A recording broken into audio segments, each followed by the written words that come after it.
वडोदरा में इंसानियत को शर्मसार करती एक घटना सामने आई है, जहां 4 साल की मृत बच्ची को गोद में लिए जब एक मां मदद के लिए पुलिस के पास पहुंची तो पुलिस ने उसे थाने से बाहर निकाल दिया।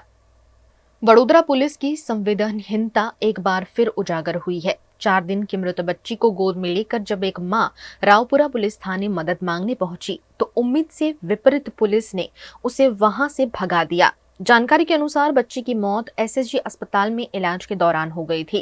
बच्चे की मौत के बाद ससुराल पक्ष ने महिला को अकेला छोड़ दिया। मजबूर और बेसहारा मां ने जब पुलिस से सहायता की गुहार लगाई तो रावपुरा पुलिस ने उसकी कोई मदद नहीं की, बल्कि उसे थाने से बाहर निकाल दिया। કે મારી કઈ જવાબદારી નહીં, છોકરી બી મરી જાય ને છોકરો બી મરી જાય, હું આવવાનો નથી।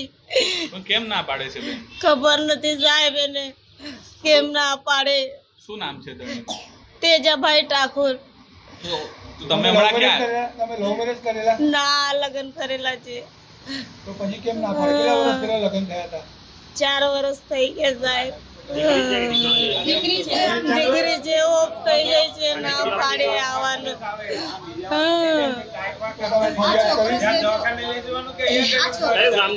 હા, એક છોકરો છે। ડિલિવરી ક્યારે થઈ? ડિલિવરી પહેલી તારીખે શું થયું છોકરીને? ઓફ થઈ ગઈ છે। સજા આપો એને, કોને આપો? મારા ઘરવાળાને। શું નામ છે એનું? તેજાભાઈ।